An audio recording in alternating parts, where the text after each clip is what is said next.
Hello, good morning, welcome to Nilakshi classes. मैं Ajay Neelakshi classes के इस परिवार में आपका हार्दिक स्वागत करता हूं।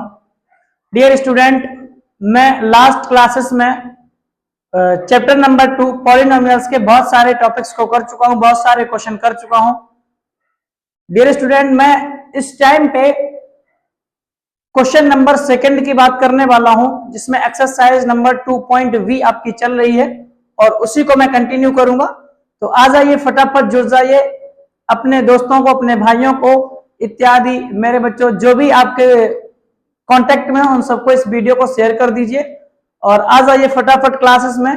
और बिना वक्त गवाए मेरे बच्चों बर्बाद किए मैं फटाफट क्लास को स्टार्ट कर देता हूं। चलिए पढ़ते हैं क्या है आज का टॉपिक और क्या है क्वेश्चन में। चलो देखिए, इस क्वेश्चन को करने के लिए मेरे बच्चों लास्ट हमने जो क्वेश्चन किए थे वो इस टाइप के क्वेश्चन मैंने कर दिए थे। इस क्वेश्चन के मैंने बहुत सारे आपको करने के लिए क्वेश्चन दिए थे जो आपने करे होंगे। अब अगले जो क्वेश्चन हम करने वाले हैं वो क्वेश्चन नंबर 2 है, जो इस टाइप से दिया गया है। इस क्वेश्चन को कैसे करते हैं चलिए देखते हैं। क्वेश्चन को करने के लिए सबसे पहले मैं क्या करने वाला हूं, देखो जरा।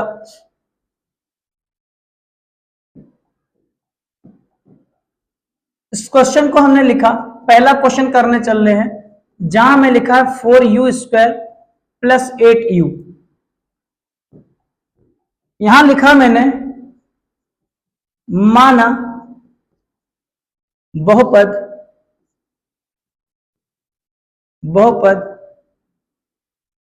4u² + 8u, जहां a = 4, b = 8, c = 0। लड़ लो, यहां पर a का मान दिया गया, b का मान दिया गया, लेकिन c का मान इसमें अचर पद के रूप में कोई भी वैल्यू नहीं दी गई है। जब नहीं दी जाती तो उसको हम मान लेंगे 0। चलिए आगे देखते हैं करना क्या है। देखो, इस कंडीशन में हमें ना तो हम यहां a गुणा में c कर सकते हैं मेरे बच्चों, जहां a × c यानी मेरे लाड लो 4 गुणा में 0 0 हो जाएगा। b के बराबर लाना है, b का मान 8 है जो कि होगा नहीं। ठीक है, अब क्या करना है, इस कंडीशन में इसमें से जो भी मान दिया गया उसमें से कुछ ना कुछ उभयनिष्ठ गुणनखंड है या कुछ ना कुछ कॉमन है। और कॉमन क्या है, देखो जरा, इस पूरे पद में से हमें क्या करना है, कॉमन लेने हैं। कॉमन ले लो 4u। अगर 4u कॉमन लेंगे तो u बचेगा और 4 का भाग करेंगे, 4 दूनी 8 और u तो चूंकि बाहर आ गया तो यही रह जाएगा। फिर से इस पूरे पद में से हमने 4u बाहर ले लिया, क्योंकि 4u का भाग यहां भी जा रहा है, यहां पर भी जा रहा। 4u को भाग किया तो केवल u बचा, 4 का भाग किया, 4 × 2 = 8, यानी 4 दूनी 8 और u बाहर आ गया तो यहां पर u नहीं बचेगा। अब हमें क्या करना है, हमें लिखना है शून्यकों के लिए,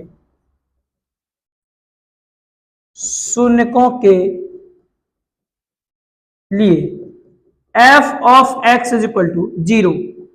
देखो लाड लो, 4u = हम लिख लेंगे 4u = 0 और u + 2 = 0।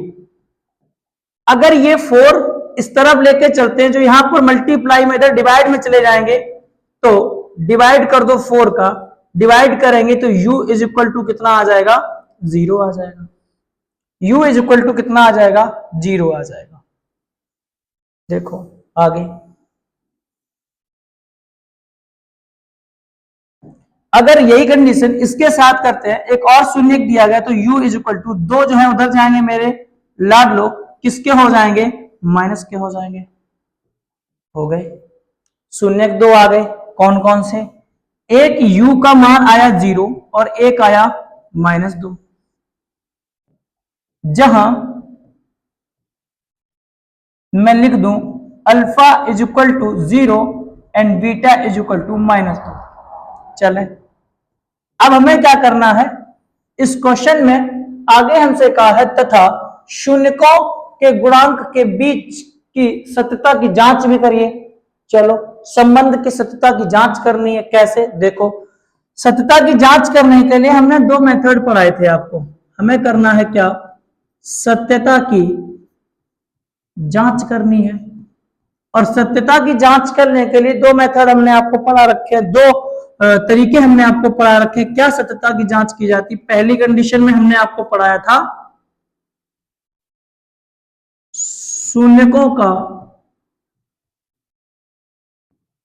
योगफल is equal to minus b बटे ए।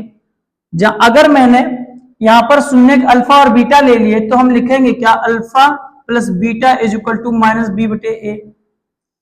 यहां पर अल्फा का मान क्या है? 0 है, प्लस बीटा का मान कितना है? -2 is equal to minus b. 8 बच्चों बी का मान दिया गया है तो हमने लिखा -b यानी -8।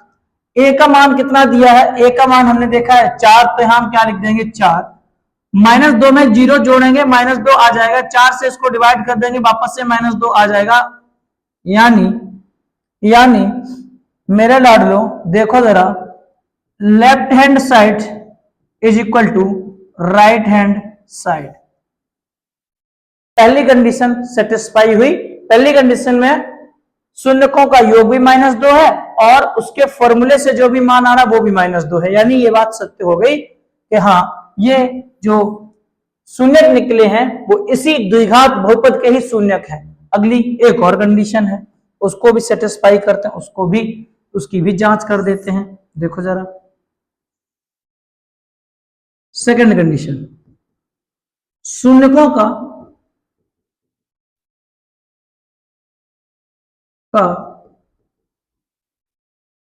गुणनफल इज इक्वल टू सी बटे ए। शून्यकों का गुणनफल इज इक्वल टू सी बटे ए होता है।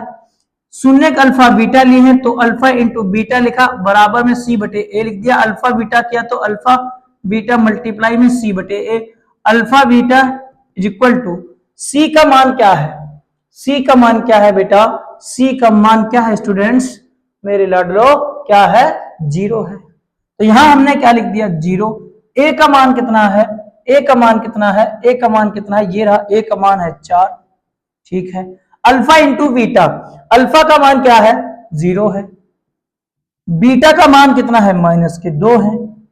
-2 -2 का गुणा 0 में करोगे 0 आएगा। 4 का भाग 0 में करोगे 0 आएगा। मतलब शून्यकों के अगर गुणनफल को देखें वो भी 0 है। शून्यकों के गुणनफल का जो भी फॉर्मूला है उसके आधार पर सी बटे ए को देखें वो भी 0 है। इट मीन्स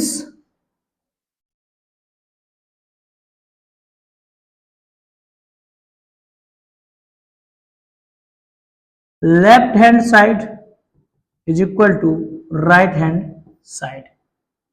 इति सिद्धम। ये बात सत्य साबित हुई कि शून्यकों का योग, शून्यकों का गुणनफल, शून्यक सब के सब क्या है बच्चों? सेटिस्फाइड है। इस प्रकार से इस प्रकार के क्वेश्चन को करेंगे। अब चलते हैं अगले क्वेश्चन पे, ये क्वेश्चन करने वाले हैं। चले नेक्स्ट क्वेश्चन पे चलिए। जिस किसी बच्चे को इस क्वेश्चन को लिखना है तो मैं साइड हो रहा हूं, आप इसका स्क्रीनशॉट ले लीजिए। फिर चलते हैं अगले क्वेश्चन पे। चलिए अगले क्वेश्चन को देखते हैं। अगले क्वेश्चन में क्या दिया गया है पढ़ते हैं। चलिए अगला क्वेश्चन दिया है t² माइनस के 15। यहां लिख रखा है हमने क्वेश्चन t² माइनस के 15। इस क्वेश्चन को करने से पहले कुछ चीजें हम आपको समझाना चाहेंगे। बाकी जितने भी क्वेश्चन इस टाइप के होंगे सभी के सभी क्वेश्चन उसी तरीके से लगेंगे जो हम आपको समझाने वाले हैं। एक बात जरा हमें बताओ, अगर आप हमें पढ़ रहे हैं, अगर आप हमें स्टार्टिंग से पढ़ रहे हैं तो मुझे लगता है ये बात आपको बताने में कोई समस्या नहीं होगी। √2 मल्टीप्लाई करें √2, √3 is equal to √3, √5 is equal to √5, √9 √13 into √13, अगर इन जो मान है, अगर मैं इनके मल्टीप्लाई निकालता हूं तो हमेशा इनका 2 आ जाएगा, 3 इंटू 3 3 हो जाएगा, √5 5 हो जाएगा, √13 13 हो जाएगा। अगर मैं यहां कहूं रूट के 15 इंटू रूट के 15, तब भी आप कहेंगे कि सर क्या हो जाएगा, 15 हो जाएगा। क्या मैं ये नहीं कह सकता कि रूट गुणा में रूट, अगर a का गुणा में a में करते हैं तो ये स्क्वायर कहते हैं। मैंने कहा रूट के 15 गुणा में रूट के 15 लिखेंगे तो इसको रूट के 15 का स्क्वायर भी लिख देंगे, हाँ या ना। अगर मैं रूट 15 गुणा रूट 15 लिखेंगे तो कह दो सर रूट, हम क्या लिख देंगे, रूट के 15 का स्क्वायर भी लिख सकते हैं। स्क्वायर का मतलब ही होता है उस संख्या का 2 बार मल्टीप्लाई कर देना। और ये भी हम जानते हैं कि रूट 15 गुणा रूट 15 करने पे मान कितना आएगा, 15। यानी 3 चीजें छुटकी छुटकी समझ में आ रही हैं लाडलो। क्या आ रही हैं कि सर अगर 15 है तो इनको हम रूट 15 गुणा रूट 15 लिख सकते हैं, और अगर रूट 15 गुणा रूट 15 तो रूट 15 का स्क्वायर भी लिख सकते हैं। चाहे इसके लिए हो चाहे 2 लिखा हो तो रूट 2 गुणा रूट 2 लिख सकते हैं, और इसी तरीके से रूट 2 का स्क्वायर भी लिख सकते हैं। रूट 2 का स्क्वायर रूट 2 गुणा रूट 2, और केवल 2 मेरे बच्चों, ये मान जो होंगे वो आपस में क्या होंगे, हमेशा बराबर होंगे। अब चलते हैं क्वेश्चन पे। आशा करते हैं लाडलो की बात आपको समझ में आई होगी, और हां अगर समझ आ रही है, चीजें समझ में आ रही हैं तो इस क्वेश्चन को जरा गौर से देखो, समझ में आएगा। क्वेश्चन इंपॉर्टेंट क्वेश्चन है, एग्जाम में इस प्रकार के क्वेश्चन पूछे जाते हैं। चलिए देखो, एक क्वेश्चन दिया है टी स्क्वायर माइनस के 15। मैं कह रहा माना बहुपद f of x is equal to t square minus के 15। अभी जो मैंने आपको समझाया, अभी जो समझाया उस आधार पे अतः हम लिख सकते हैं क्या, टी स्क्वायर माइनस में रूट के 15 का स्क्वायर। आगे गई बात, मैंने बोला आपको कि 15 को रूट 15 गुणे रूट 15 लिख सकते हैं। वापस से एक और बात बोली कि रूट के 15 का स्क्वायर भी लिख सकते हैं। यहां पर भी 15 मान आएगा, यहां पर भी 15 आएगा, ये 15 है, यानी तीनों मान आपस में क्या है, बराबर है। और अगर बराबर है तो जहां 15 लिखा था वहां हमने लिख दिया रूट के 15 का स्क्वायर। और जैसे ही रूट के 15 का स्क्वायर लिखा, लाडलो ये क्वेश्चन बिल्कुल सिंपल हो गया। कैसे, आप जरा बताओ, एक फॉर्मूला आपने पढ़ा होगा, a square minus b square is equal to a plus b and a minus b, ये होता है। और अगर ये मान होता है तो इसमें लिख देना है। कैसे, देखो जरा, हम लिखेंगे t माइनस रूट के 15, हम लिखेंगे t प्लस रूट के 15। क्योंकि ऐसा क्यों लिख दिया, ऐसा लिखने का पीछे का कारण क्या है, क्योंकि इस जगह अगर a का मान देखा जाए तो t है, और b का मान देखा जाए तो रूट के 15 है। इस फॉर्मूले के आधार पर a का मान t है, b का मान रूट के 15 है, हाँ या ना। चलो, ये बात हमें लिखने की जरूरत भी नहीं है, इतना समझो जो हम आपको समझा रहे हैं, जो मान हमने लिखा है उस मान के आधार पे आगे काम करते हैं। चलिए अब क्या करना है, हम लिखेंगे क्या, शून्यकों के लिए f of x is equal to 0 लिखेंगे तो 2 मान है आपके पास, t रूट के 15 बराबर 0 और t प्लस रूट के 15 बराबर 0। इस रूट के 15 को उधर लेके जाएंगे तो प्लस के रूट 15 हो जाएंगे। ऐसे ही अगर मैं इस रूट के 15 को उधर ले जाएंगे तो माइनस के रूट 15 हो जाएंगे। मान आ गए 2, शून्यक मान लेते हैं, माना t के जो शून्यक आए हैं वो 2 हैं, नहीं लिखेंगे, t के जो मान आए हैं वो 2 हैं, एक रूट के 15, एक रूट के 15 पर किसके, माइनस के। यहां मैं ये कह सकता हूं कि अल्फा का मान रूट के 15 है एवं बीटा का मान जो है, एवं बीटा का जो मान है वो रूट के 15 है, पर किसके रूट के 15 है, माइनस के रूट 15 है। बस इतनी सी बात। सत्यता की जांच करनी है, आ जाओ फटाफट सत्यता की जांच कर देते हैं। सत्यता की जांच के हमने आपको पढ़ाए हैं 2 बिंदु। सत्यता की जांच के हमने आपको पढ़ाए हैं 2 बिंदु। पहला बिंदु क्या पढ़ाया था, क्या पढ़ाया था लाडलो, शून्यकों का योग बराबर माइनस बी बटे ए। एक और पढ़ाया है, शून्यकों का गुणनफल बराबर सी बटे ए। ये भी हमने पढ़ाया है। अगर दोनों पढ़े हैं तो यहां पर अल्फा एंड बीटा का जो योग होगा तो alpha plus beta is equal to minus b बटे ए। यहां शून्यकों का गुणनफल यानी अल्फा इंटू बीटा बराबर सी बटे a. Alpha beta is equal to c बटे ए, और यहां पर यही मान रहेगा।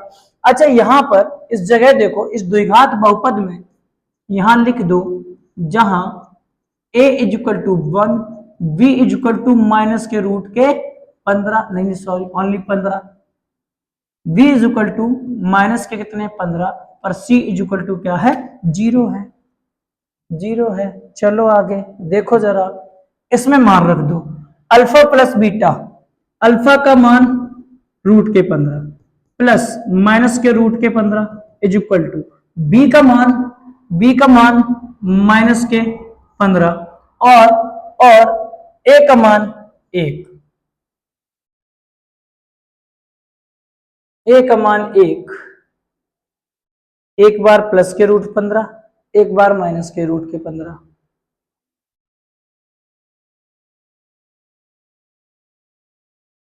Alpha plus beta minus b बटे ए।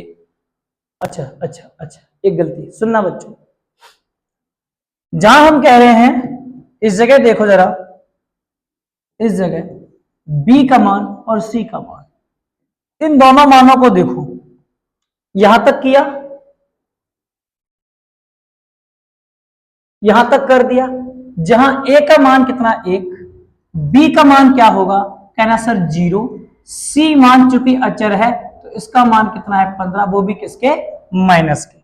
इतनी सी बात को याद रखना है, जो बहुपद होता है वो a x square plus b x plus c होता है।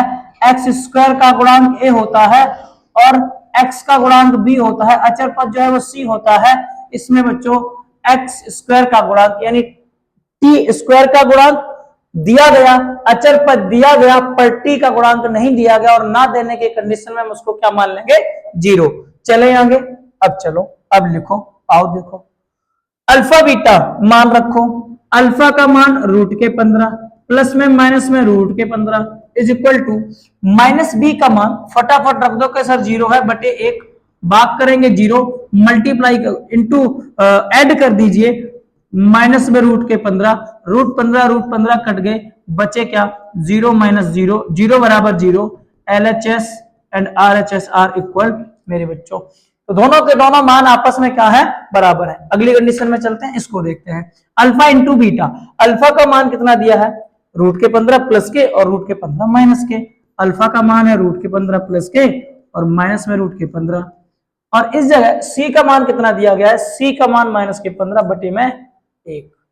रूट 15 करोगे, गुणा करोगे, 15 आएंगे, पर आएंगे किसके, माइनस के, और 1 का भाग करोगे कितना आएगा, माइनस के रूट माइनस के 15,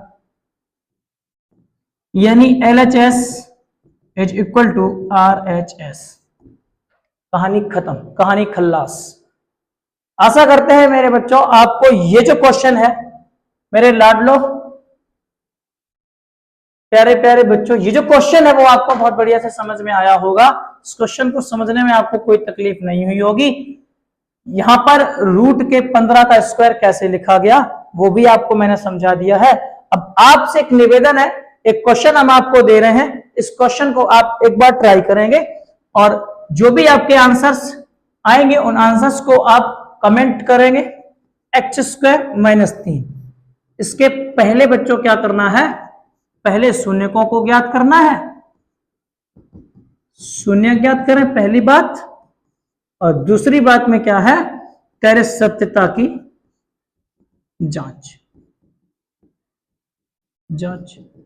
ये दोनों काम इस क्वेश्चन को करके आप कमेंट करेंगे कि आपको क्वेश्चन समझ में आया कि नहीं आया है। चलिए देखते हैं अगले क्वेश्चन को। इस टाइप के क्वेश्चन मैं आपके पहले से ही करा चुका हूं, तो इस क्वेश्चन को करने में आपको कोई तकलीफ नहीं होगी। इस टाइप से अगर कोई क्वेश्चन मिलता है तो वो भी आप कर लेंगे।